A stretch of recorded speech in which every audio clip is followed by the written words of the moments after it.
Okay, ladies and gentlemen, happy Monday. Hope you guys had a nice weekend as far as hopefully enjoying some of the nice weather as we count down the days remaining here in November. But nonetheless, as you guys know, we have a test tomorrow, so it's important that we jump right into things as far as picking up where we had left off on Friday. As we introduced section 4, we said that the spreading of ideas here as we finish out life here in the colonies was a big emphasis on education, and it starts with the Puritans, as we had said on Friday. The Puritans give us what do we have today as far as our public school systems, public schools that are supported by taxes. Here at Kellenberg, you don't go to a public school, you go to a private school. It's privately funded, so we made those differences on Friday. We also made note of talking about Harvard here. All right, obviously Harvard, a big, well-known Ivy League school today. Well, as it is, in 1638, it was the first college here in North America, so keep that in mind if that is a question in the near future. In 1693, William and Mary becomes the first college in the South. We had said that because of plantations and since families were spread out over long distances, that the need for schools was few and far between, and most people were being tutored. But by 1693, William and Mary, named after the King and Queen of England at that time, King William and Queen Mary, as we had talked about in the Glorious Revolution. By the time the 1700s roll around, many families and people that were living here in colonial North America were starting to take pride in what was going on here in each of their individual colonies. And as a result, life in the colonies is quite different than life over in Europe. And obviously, since these are English colonies, very different than what's going on in England. Really, some of the first books that would have came out of the English colonies were some of the journals that were kept by some of the earliest people that were living here. John Smith had kept a detailed journal about life in Jamestown, and when he returns after that accident from Jamestown to England, he winds up publishing his journal. William Bradford, the same thing, one of the early governors of Plymouth. But even after that, there were many people that became notoriously known for being very important to giving a little insight into what life would be like here in the colonies. And your textbook focuses on three um, very famous authors in each of their own right. And interestingly enough, your textbook talks about two women, okay, Annie Bradstreet and Phillis Wheatley. Now, Annie Bradstreet was one of the more prominent poets here in North America, and she was writing her poetry about life as a Puritan woman living in the New England colonies. Her first volume of poetry, entitled The Tenth Muse Lately Sprung Up, was a series of poems about what life was like here in the colonies and how it was different from that over in England. Now, Phillis Wheatley, on the other hand, was actually an African American female poet. She herself was born in West Africa. We're not really sure, sometime around 1753. She was wound up being sold into slavery at the age of 7 and brought here to North America via the Atlantic slave trade. Wheatley was once here, she was purchased by a wealthy family in Boston, but unlike many slaves in the South, she was taught how to read and write. And as a result, seeing her potential and how quick of a learner she was, they encouraged her to write poetry about her life here in Boston. Although she lives a little bit later on in comparison to Annie Bradstreet, we believe that she actually died in 1784. So that's a year after the ending of the American Revolution. But her poetry becomes famous in the fact that she was an African American woman. Of all the early American authors, though, it is Ben Franklin who is obviously the most important. Now, here is a key figure as far as someone that we'll be talking about, not just in this chapter, but also in the next few chapters, because he's one of America's founding fathers. And I think that's important to write down. Founding father. I'm just going to abbreviate father here. All right. Now, anytime you go to Philadelphia, Pennsylvania, like I had with the 8th grade a few weeks ago, almost the entire city is dedicated to the life of Ben Franklin. You can go and see where he had lived, you can see and where he had worked, you could see where he was an active participant in Congress, the Second Continental Congress, even in the debating of the Constitution and Declaration of Independence. But many people forget that he was actually born in Boston. All right, not that that has a huge huge impact on as far as who he was, but he was originally from Boston and then winds up moving to um, Philadelphia at the age of 17. Now, as an author, he gets his start in writing the Pennsylvania Gazette, which becomes one of the most popular newspapers here in the colonies. Actually, how he got his job is quite interesting. He had originally been told by his family that he was not allowed to help his older brother, who was working at the Pennsylvania Gazette at the time. But he was so interested in and had so many thoughts and ideas for the colonies that he actually would, in the middle of the night, sneak in and slip under the door of where the Pennsylvania Gazette was published articles that he would not put his name to, and they became one of the most popular articles in the paper. And as it turns out, after a few months, Ben will admit that it was him that was writing these, and obviously he's going to be given a position there. Another influential work during this time was Poor Richard's Almanac. Some of you may have heard of Poor Richard's Almanac before. It was published on a yearly basis. It gave predictions as far as maybe what the weather would be like, obviously what most famously, he had a list of what he called pithy sayings. And maybe you've heard of a few of them that come to mind. Early to bed and early to rise makes a man healthy, wealthy, and wise. He said that lost time is never found again. By failing to prepare, you are preparing to fail. I always say that to some of my sports teams. I think that's a great quote that we can attribute to Ben Franklin and some of these Poor Richard's, some of his writings in Poor Richard's Almanac here. Another big writing or book that he helped to write was his own autobiography, which he called himself a self-help book because he felt as though that from kind of his story as far as his upbringing and the contributions that he was making to colonial society, he writes his own autobiography, and he hopes that other people will somewhat learn from his experiences. Aside from being an author, though, Ben Franklin's contributions are far more than simply writing for a gazette or simply writing a book. He is responsible for being a diplomat. He is going to be over in France during the American Revolution. He is an inventor.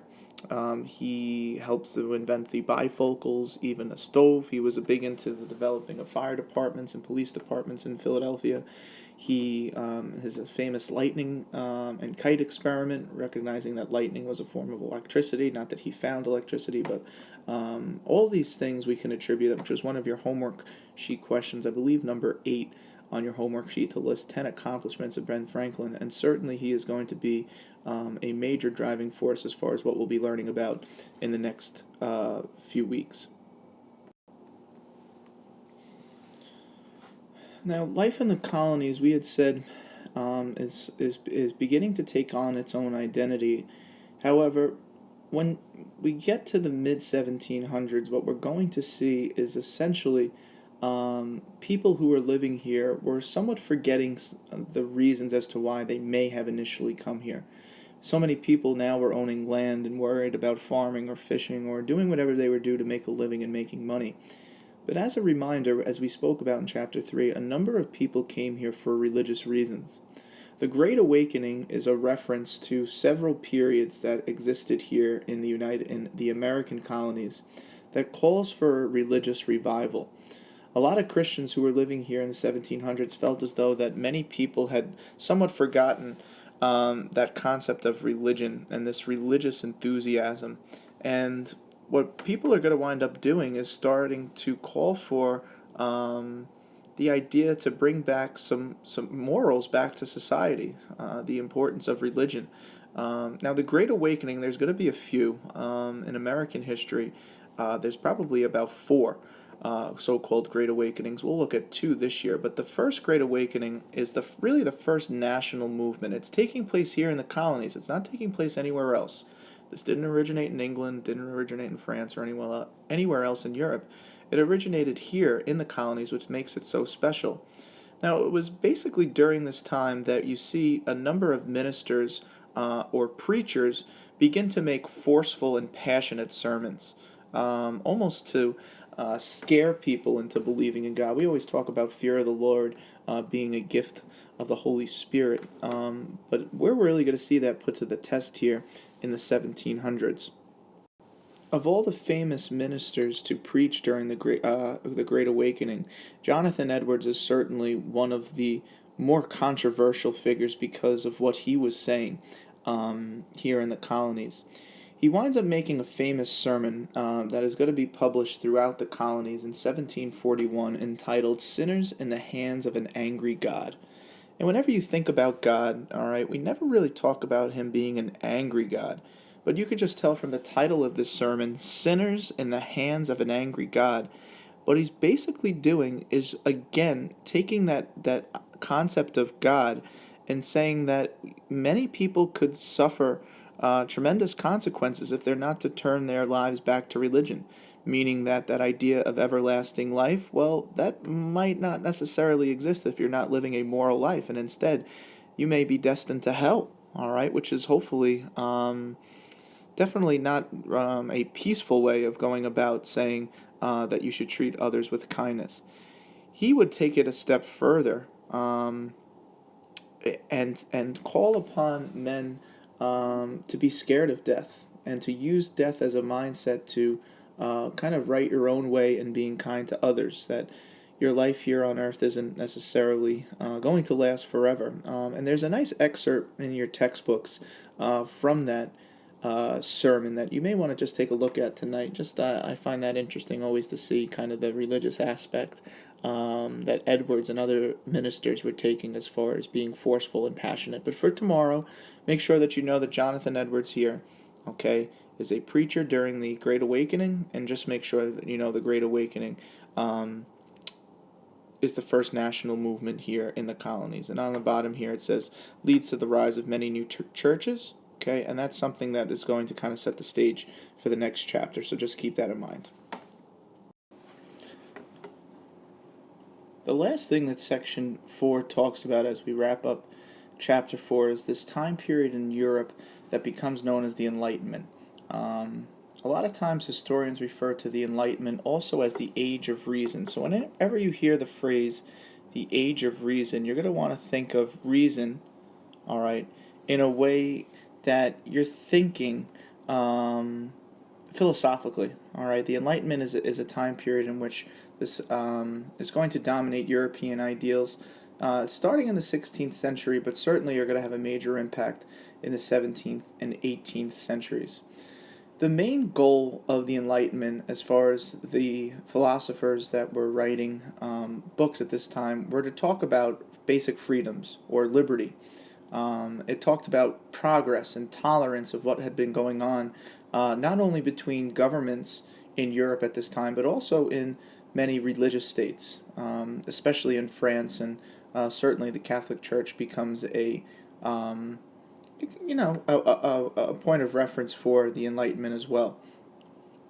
One of the other things the Enlightenment always looked to focus in on is solving problems by using human reason or human intellect. All right, and Enlightenment philosophers called these principles natural laws.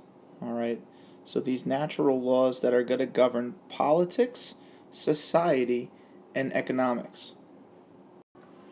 A lot of times in history, natural law makes a reference to the use of reason as a way to analyze both social and personal human nature, and certainly deduces or reduces the role of moral behavior. The law of nature, a lot of times, is kind of this universal thought, so that it started from the beginning. Now, when you get to 10th grade, as far as before you start scratching your heads here and say, what on earth is Mr. Kirk talking about?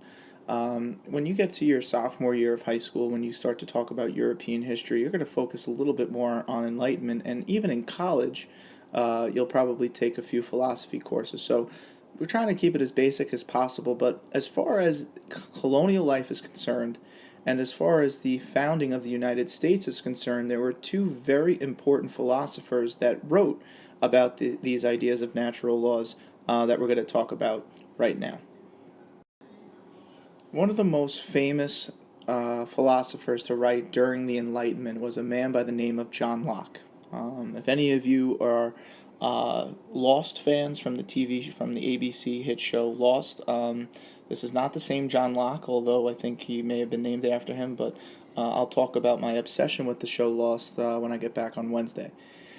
As far as John Locke is concerned, he wrote a book called Two Treatises on Government, and his whole purpose of writing this book was to challenge what was becoming the cultural norm in Europe, in which people believed that kings were born with divine rights. Okay, now, divine rights is one of your key terms, that these kings that were ruling were given their powers to rule from God.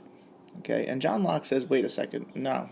Back at the times of the Greeks and the Romans, even going back to an ancient Judeo-Christian ideal, nobody was above the law. And what John Locke argued was that people were born with natural rights, and they were rights that were given to any people at the time they were born. And John Locke felt as though that all these people that were born had three very specific rights that no one could ever take away from them. And he called them these inalienable rights. All right, so the word inalienable is not necessarily a reference to a Martian from outer space, but something that cannot be taken away. And he called these inalienable rights life, liberty, and property. Regardless of who you were, where you were born, these three things were given to you at the time of your birth. Life, I think that goes without saying. Liberty, freedoms, the idea, kind of in a religious way, free will. And also property, things that your body or things that you will own will belong to you. Now, if you think about that phrase, life, liberty, and property, sounds somewhat similar to what Thomas Jefferson wrote in the Declaration of Independence. However, his big thing was that he was going to say that all of us are entitled to life, liberty, and he takes out property and uses the pursuit of happiness. And I think a lot of times those inalienable rights that are discussed in the Declaration of Independence become some of the most famous words in American history. Now, when we get to Chapter 6 and we look at the Declaration of Independence, we're going to see how Jefferson was so interested in John Locke and his work. And we're going to talk about as to why he takes property out of the Declaration of Independence and instead puts in the pursuit of happiness. But even more than that, when we think about American history or we think about world history as a whole, John Locke was one of the first philosophers that in this idea of natural rights, it has a big to do with how people are governed. And what John Locke believed, and notice this entire phrase is highlighted, at least for me, because it's setting the stage for what eventually we'll be talking about. He said this. He says that governments exist, any sort of government, a monarchy, a dictatorship, a democracy, or a republic, doesn't matter. It exists to protect the rights of the people.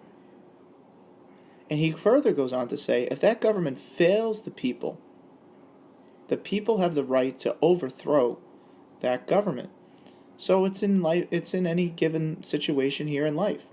If you have a job and your job is to do something and you don't do the job, then you might be fired. Okay? So if you guys came into class today and I didn't leave a lesson plan, you just got in there, the sub was sitting there, no idea what to do, and then when I come back from Founders Hollow, Brother Ken's like, Mr. Kirk, why didn't you leave them any work? And my answer is, well, I just figured it would be best for them to sit there. Okay, my job is seriously going to come into question. Okay, now the same premise is for John Locke. If a government's sole purpose is to protect the rights of the people, if it's not doing that, then the people should overthrow that government.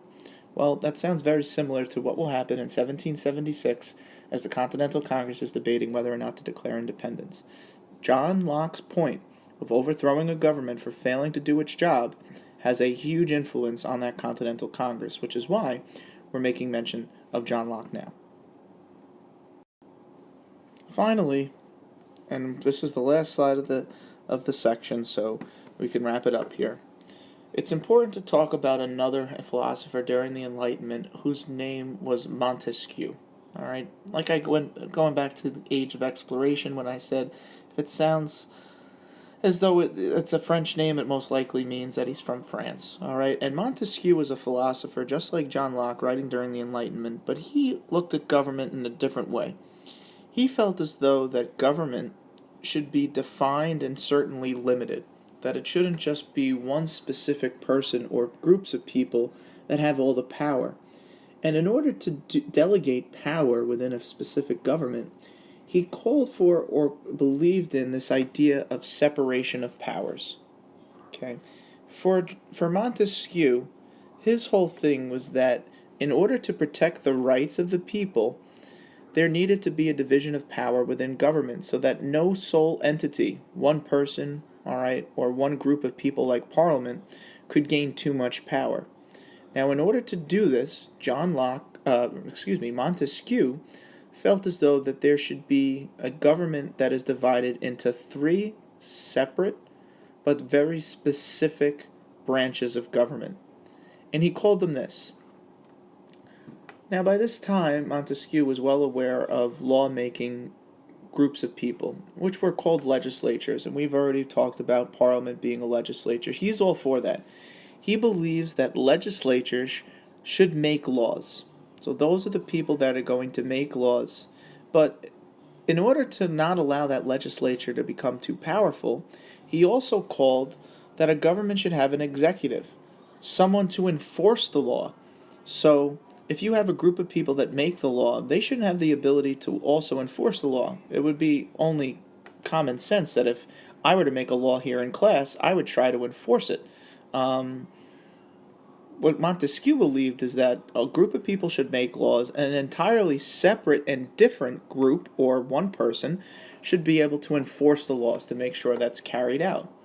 Now, both of those instances, a legislative and an executive, sound pretty powerful. In order to make sure that everything is going according to plan or according to law, he also called for a judicial branch, all right, which would be the third of his three branches.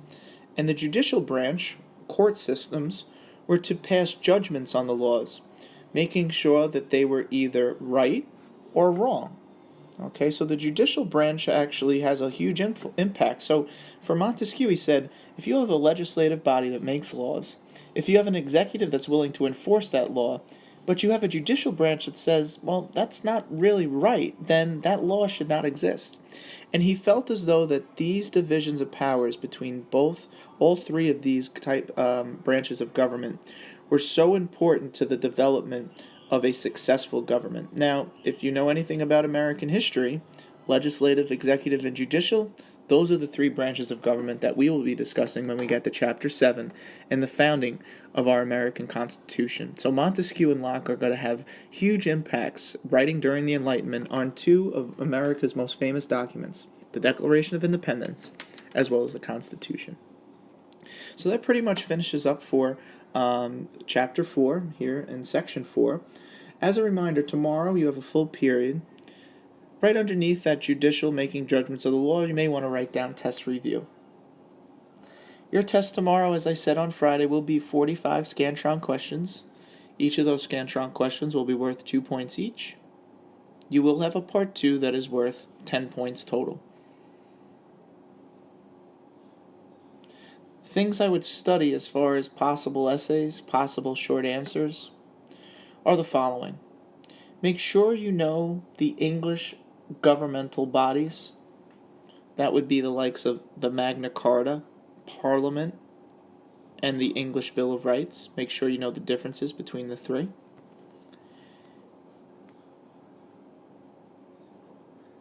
You should also make sure you know and be able to explain the Navigation Acts, that idea of regulating trade and why the Navigation Acts were essentially made by Parliament in 1651. In addition to that, make sure you know the roles of men, women, and children in colonial society, as well as, obviously, the social class systems that we talked about.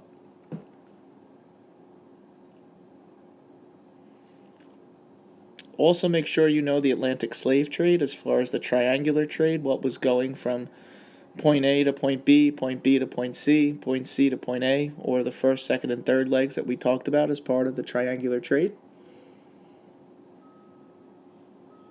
And also know a little bit about the Enlightenment. We just talked about Locke and Montesquieu here in class. Make sure you know the three inalienable rights, as well as the three branches of government that Montesquieu believed in. In addition to those topics, make sure you know your Chapter 4 people. Make sure you know your Chapter 4 key terms. All right? So make sure you look over your homework sheet questions. Make sure you look over your notes. What I'm going to ask you guys to do now is obviously behave for the substitute, but also start to take out your textbooks.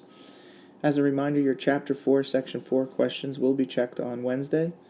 You have some time now, according to my clock here, that you'll have some time, maybe 10 minutes or so, to work on your homework. I wouldn't necessarily work on them tonight. I would look over them. All right. But make sure that you guys are ready to have those questions checked on Wednesday. Hopefully some of you went ahead over the weekend. Again, I thank you for your time and cooperation. Hopefully you've been a pleasure for the substitute to deal with, and I'll be seeing you guys on Wednesday. If you guys have any questions about the test at all, I should be back Tuesday afternoon. Just you can come down and meet me in my office at that point in time. Take care, and I'll see you on Wednesday.